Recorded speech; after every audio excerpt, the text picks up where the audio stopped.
Now we're going to get down to the nitty-gritty of what Indians are all about. I still say we Indian people are believers in the truth. This is the way of life that was given to your people. You're born an Indian, you're going to die an Indian. Indianness is a good life.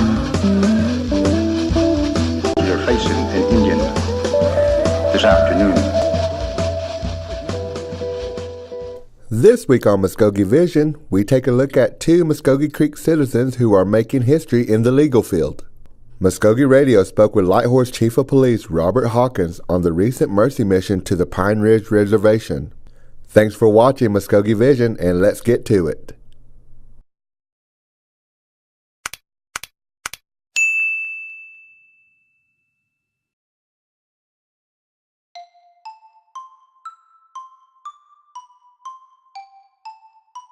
I was sworn into this position in January of this year, and it's been wonderful. I love it. I love working with the people. I love the people that I work with here, court clerks. Actually, I love working with the defendants as well. Now, how I look at it is you're seeing a person as probably the lowest point, if not the lowest point in their life when they're in here. So it's important to treat them with a lot of respect, a lot of compassion, and if I get that back, then everything's great. And I give people chances. We offer community service, we offer, of course, a payment plan, but I just think that's really important that their contact with the court not all be negative, that they can see a lot of compassion. I am the General Counsel and Senior Vice President for Armstrong Bank. And while I was doing that, I was approached actually by Tyler Hammonds, who was the mayor of Muskogee, and I believe that he was like 18 at the time. And Tyler approached me and said, would you be interested in filling one of our alternate positions? Absolutely. Gave me an opportunity to experience a completely different type of world of law than I am used to right now. So I was sworn in. At that time, Bart Fight was our municipal judge, and Bart kind of took me under his wing and taught me a lot about what to do. And so I would fill in over time. Then Bart passed away, and another judge stepped up to take the municipal position. And when that happened, I took over as the first alternate and then also the juvenile judge for the city.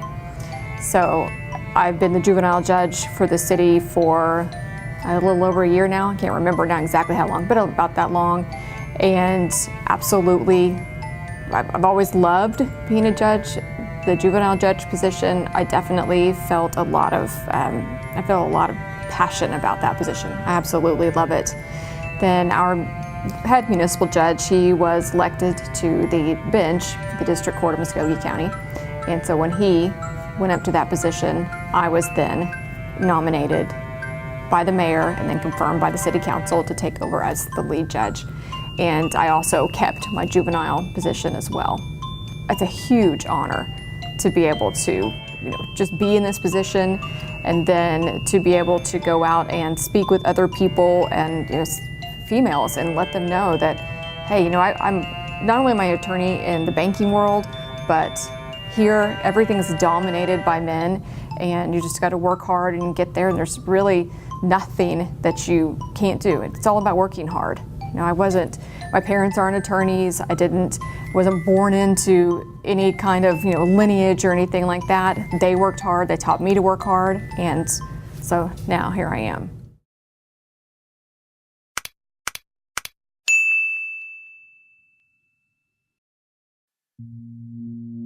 On April 8th, Shannon Prescott was sworn in as Muskogee Creek Nation District Judge, presiding over the court's Family Law Division. Muskogee Vision spoke with Judge Prescott about her journey to become the first female judge in the MCN District Court.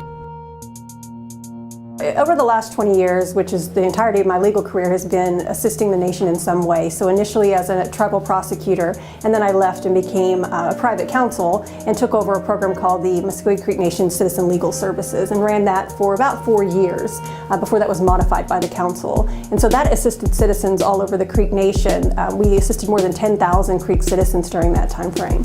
I would say probably a few months ago I had received contact from just different council members saying we're looking to fill a position, are you interested? And because it was the family law position, it was one that I knew would be coming up shortly, so before December 31st. And so I kind of kept my ear to the ground listening for that to be announced. And then the chief contacted me and said that his people around him had been saying my name and that he'd heard from the Attorney General that I was a good lawyer, and so that's how it started. People realize that women aren't just going to stay home and raise children. We are going to stay home and raise our children, but we're also going to work outside the home. And so I think that change over the years and women's rights have kind of evolved over time. I still think we are still a little behind the times, not just the Creek Nation, but just the country itself, to really realize that women are important aspects and have a great perspective on all issues.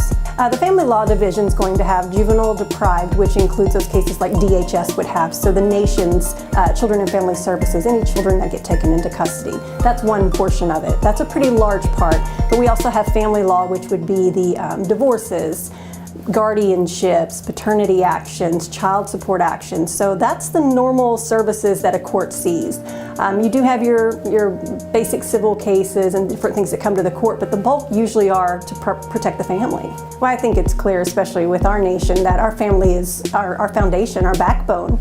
And to have my grandmother, who's 91 years old, to be able to be here. She's my last surviving grandparent. She is Creek and Yuchi, and she's very strong. She's sassy, which I think I get a lot of that from her. I've named my children after her, and she's just the matriarch of our family. And so it was very important, since she was here and able to be here, that I wanted her to be a part of that. And of course, including my father and my husband, who's the backbone of my family and helps with my children. So being on the opposite sides of the ball, where I've been a prosecutor, I've been defense, I'm currently a judge for the Delaware Nation, I know what's efficient in a court system and what helps make access to justice more accessible to our people. And that's something that I think we could improve on all the time, is make sure that we get our Creek citizens, our Creek children in our court system to have their issues heard. So I definitely will be meeting with the juvenile deprived prosecutors, the defense counsel, and talking to them about how I'm changing and trying to do better things to make it more efficient. My family, they definitely are the ones that support me and make sure that my tribe around me helps me with my children. I'm a busy person. I have a local business. Attorneys that have been mentors to me, Deborah Reard out of McIntosh County, Judge Patrick Moore, who I served under for many, many years here at the Nation. He's been a great influence and supporter of mine for many years. So I would definitely thank those two people for being mentors to me.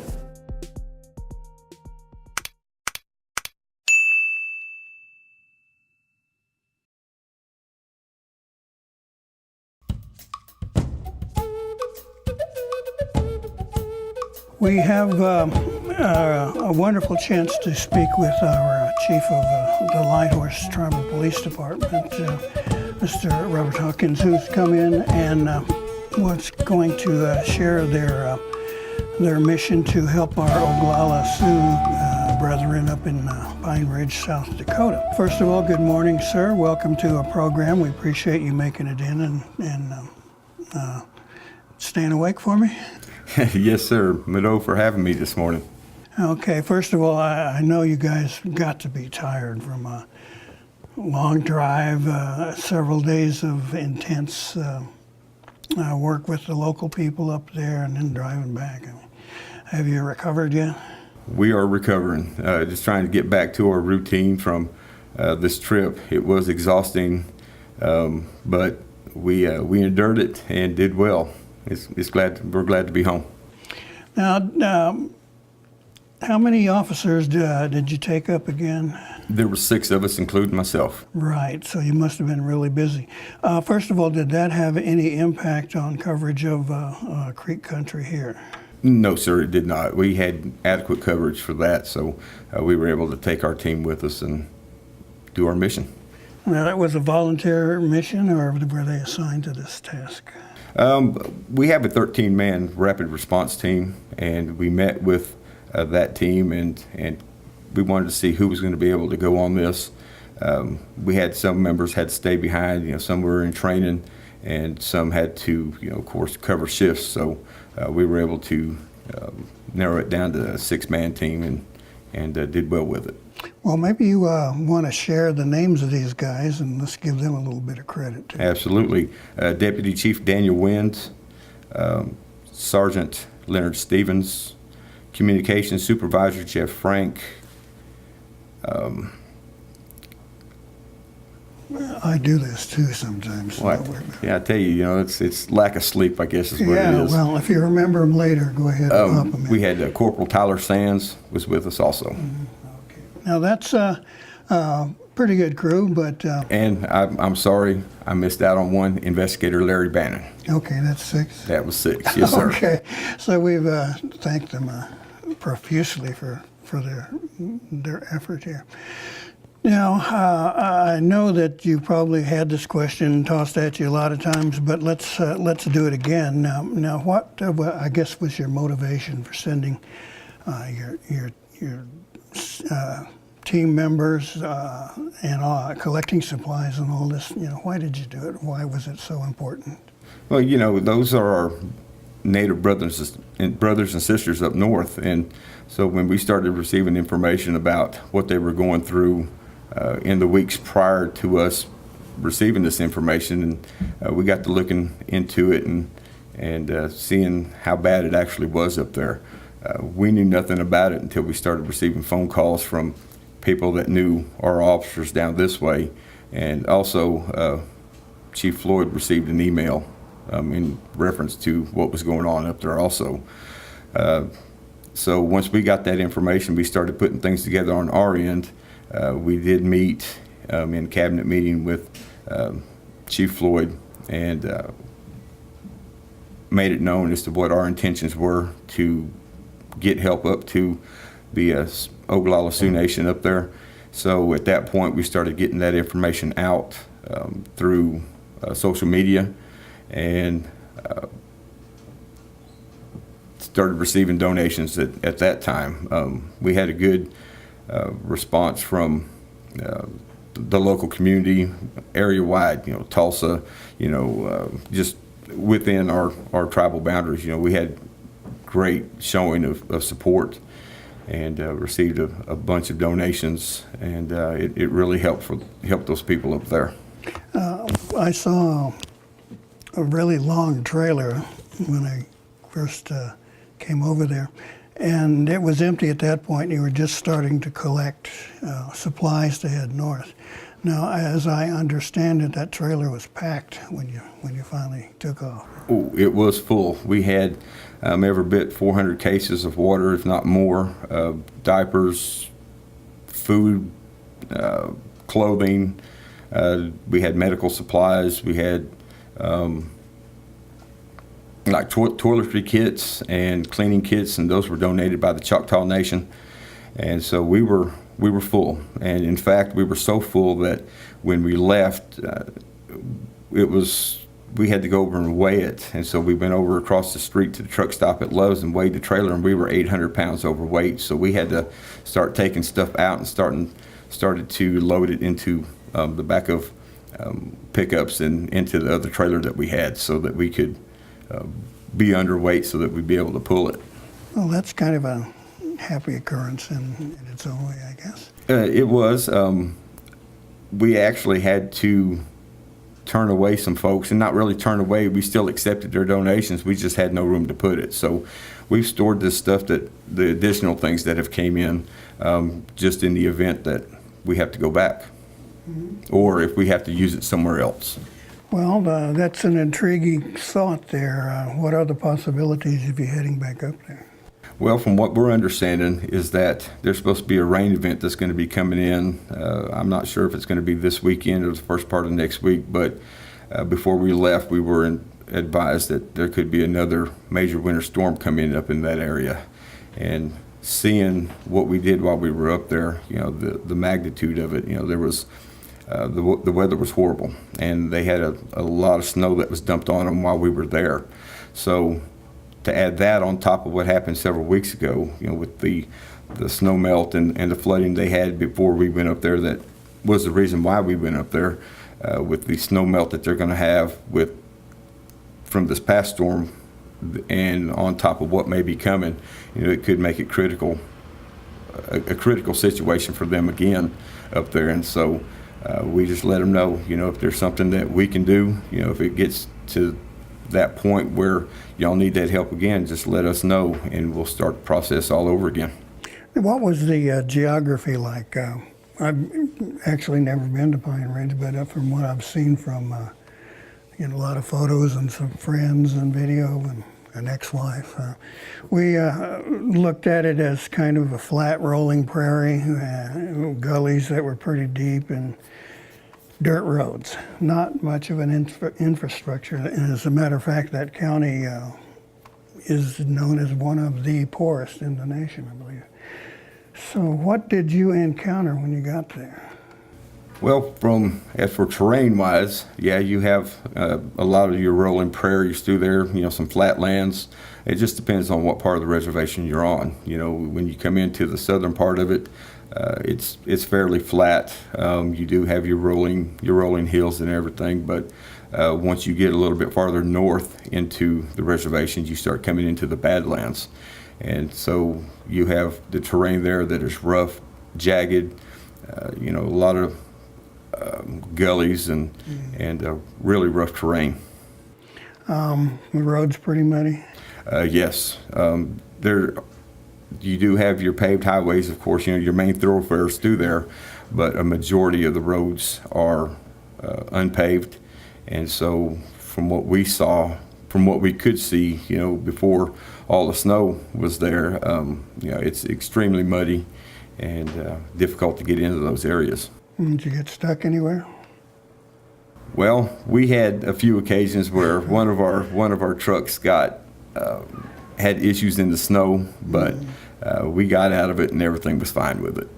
All right, now when you left, we were watching national weather reports and it talked about another cyclone bomb, I think they were calling, headed for that region, and heavy snow is expected. And I'm thinking, oh my gosh, I hope our crew is going to be safe because they're heading right into the teeth of this storm. Did that actually develop? Were the roads something that you were concerned about? The weather was brutal. When we on our trip up, everything was good. We had good weather until we got up into the northwestern part of Nebraska, and it was at that point we started running into rain, and the winds really picked up at that point, and the cold set in. We spent the night in Chadron, Nebraska on Tuesday night. Actually, we got there early Wednesday morning. We checked into our room, slept for a couple hours, and then got on the road. Once we got up that morning, it had already started snowing.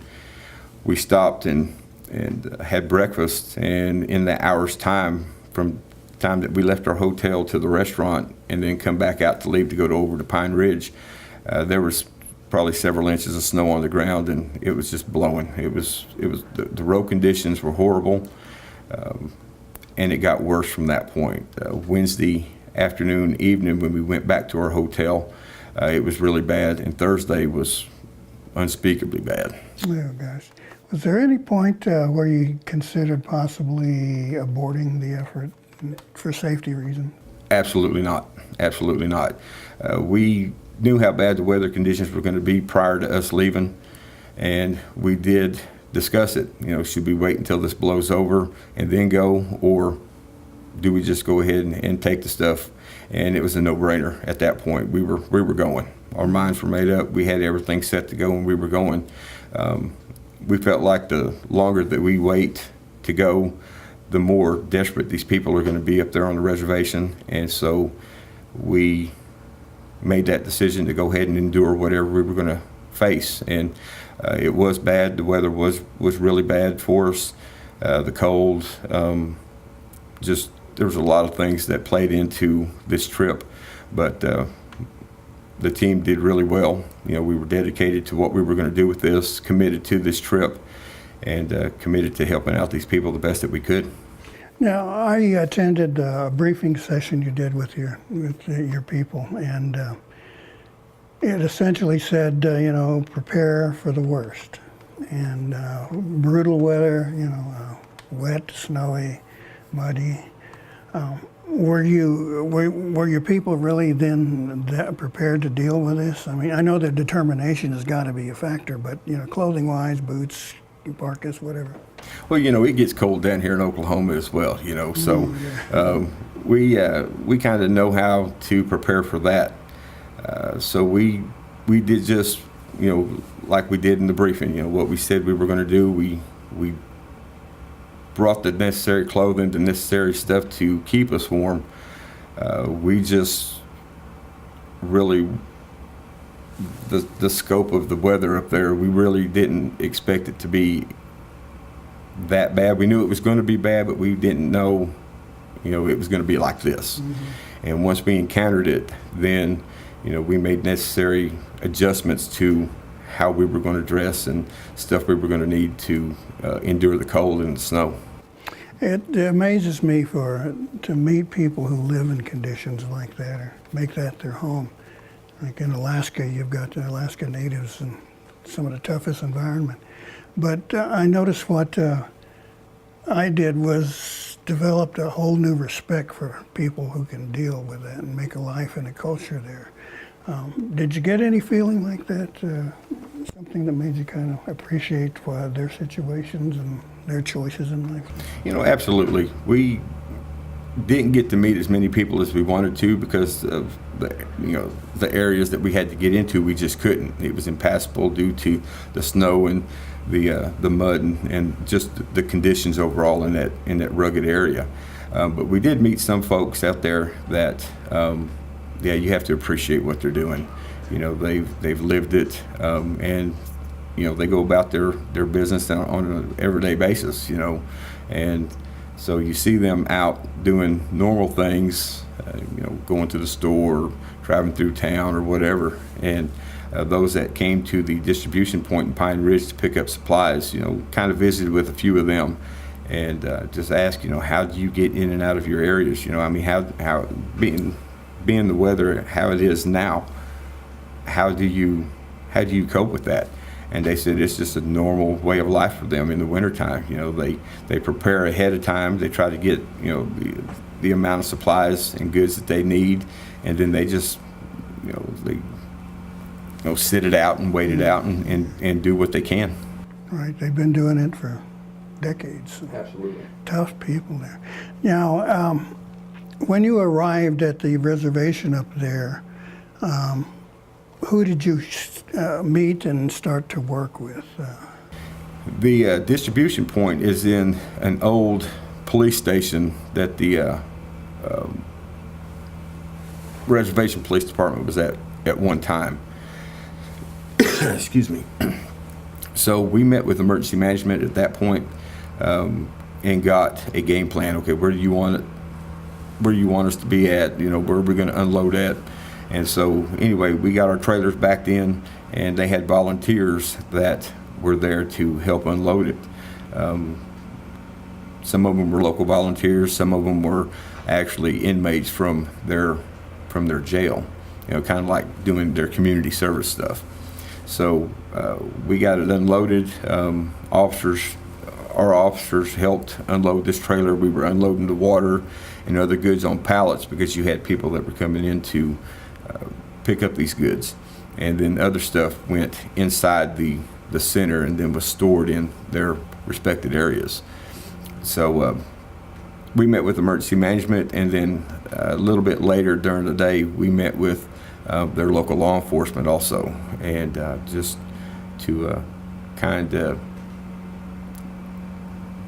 get a game plan, trying to get information. Okay, what's the weather conditions out there? Well, we knew what the weather conditions were. What were the road conditions like, in areas that we needed to get to? And so we were just kind of getting basic updates from them and just trying to get to know them, and we work well with both emergency management and local law enforcement. The reservation is known for being a tough place to live. I mean, communities, things like that, with sometimes desperate people doing desperate things that were illegal for various reasons.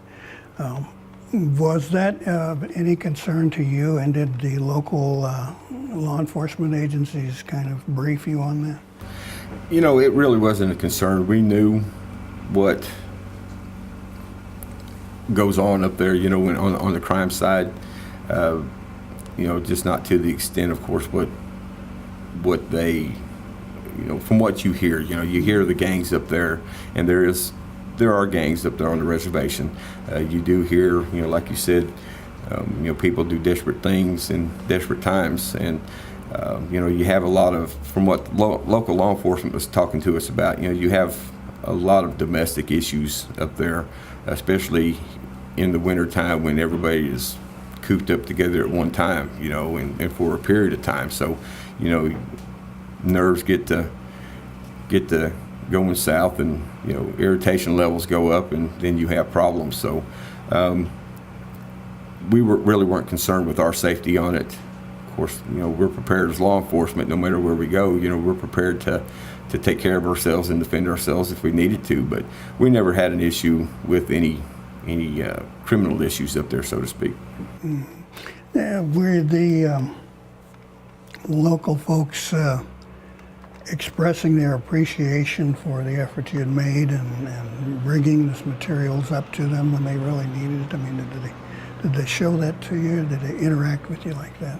They did. When we got there, and as we were unloading our trailer, you know, like I said, there was people that were coming up and receiving goods, you know, water and other goods that they needed.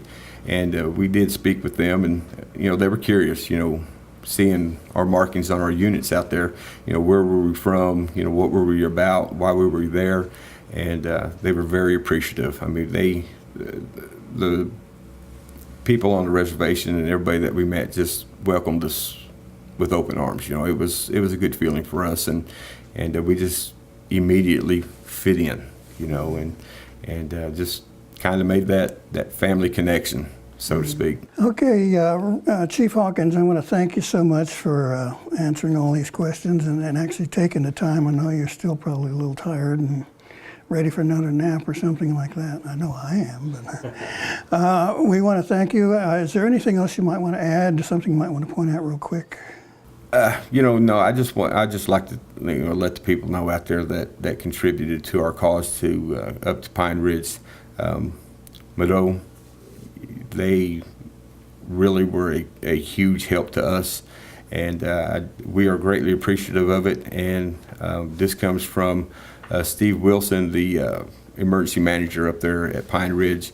I spoke with him this morning, and he wanted to relay a huge thank you to the Creek Nation and to everybody out there that contributed to the cause up there. Everybody is greatly appreciative, and we touched many lives. We helped a lot of folks, and I can speak on behalf of my team, and we're damn proud to have done this.